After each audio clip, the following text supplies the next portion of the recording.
A bad prompt push is an incident. Make rollbacks instant with versioned prompts and reproducible diffs. This is the workflow you'll know how to run when we're done, which previews differences between two prompt versions and rolls back to a trusted version.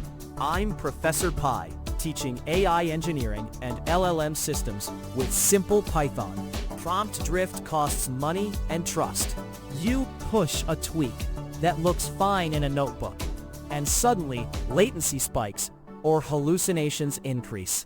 Teams need a way to treat prompts like code, versioned, auditable, and instantly reversible.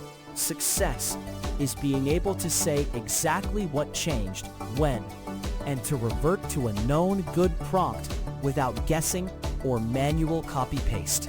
At a high level, we use a tiny Git workflow to tag releases, diff revisions, and perform an auditable rollback.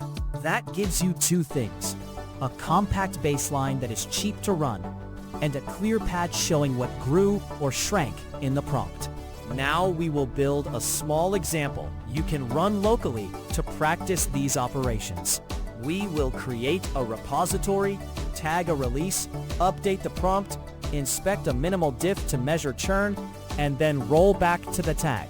This keeps prompts reproducible and reduces token waste before and after. Now we'll initialize the repo and create the first committed prompt. This snippet initializes a fresh Git repository and creates a first committed prompt.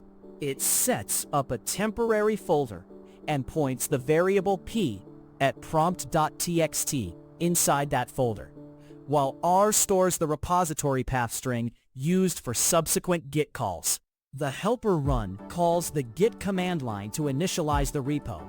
Then the script writes a compact, latency-friendly prompt into prompt.txt.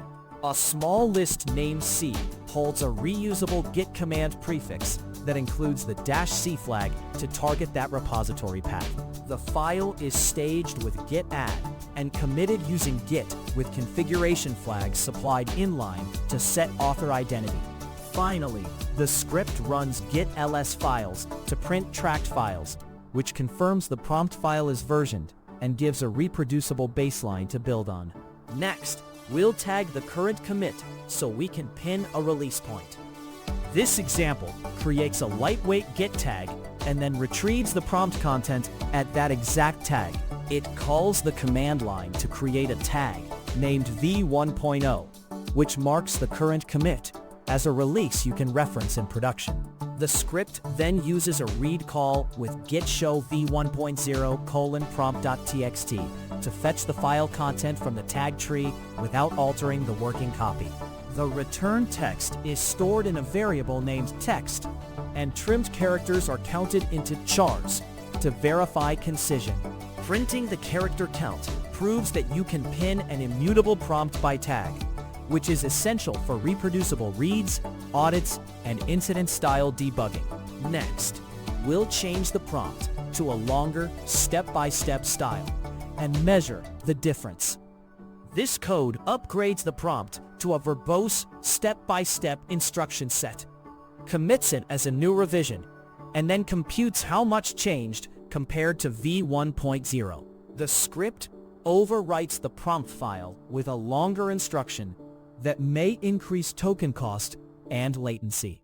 It stages and commits the change through the Git CLI, then runs git diff with a unified context argument of 0 between v1.0 and the current head limited to the prompt file. The diff text is split into lines, and the script counts lines that start with plus or minus to quantify churn. If you increase the unified context value, you will see more surrounding lines, which expands the diff output size without changing the core number of changed lines. The printed change count makes prompt drift visible and measurable. Now we'll perform an auditable rollback back to the tagged stable prompt. This snippet restores the prompt file from the stable tag v1.0 and records that action in Git, so the rollback itself is auditable. The operation uses git checkout v1.0 --prompt.txt to replace only the prompt file in the working tree, while leaving other files and branches untouched. After replacing the file, the script stages and commits the rollback, so the history shows both the noisy change and the revert, which helps teams explain what happened during an incident. A trimmed character count is computed and printed into RB to verify we regained the compact baseline that is cheaper to run. Rolling back noisy prompts like this can immediately cut tokens and latency while restoring safety guardrails. Finally, we'll add a tiny loader that can fetch prompts by ref or fall back to the working copy. This example defines a minimal loader function that fetches prompts from any given Git ref and falls back to the on-disk file if the ref is missing or the command fails. The function named load calls the Git command line with git show ref :prompt.txt to try to return exactly what is stored at that commit or tag. If the show command raises an error, the loader reads the on-disk prompt file, so serving continues without interruption. By passing different refs like v10 or head, you can pin production to a release, test a candidate version, or perform a hotfix quickly. The script prints a simple word count to confirm it loaded the rolled back baseline, which gives predictable behavior with minimal token usage. In a real system, you would run the loader from your serving layer so the model always sees a pinned prompt unless you intentionally switch refs. The diffs and tags give you audit trails and quick fixes. Recap. It versions prompts in Git, shows minimal diffs so you can measure prompt churn, and lets you roll back with an auditable commit. Use this when prompts change often, or when token cost and safety matter. Caveat: this is not a replacement for prompt testing and monitoring. Always validate candidate prompts before promoting them. Next step: scale the same approach by adding timing and quality checks and measuring token cost across a larger prompt corpus, so you can choose which prompts to keep compact. If short, practical AI engineering helps, subscribe and watch the AI engineering videos.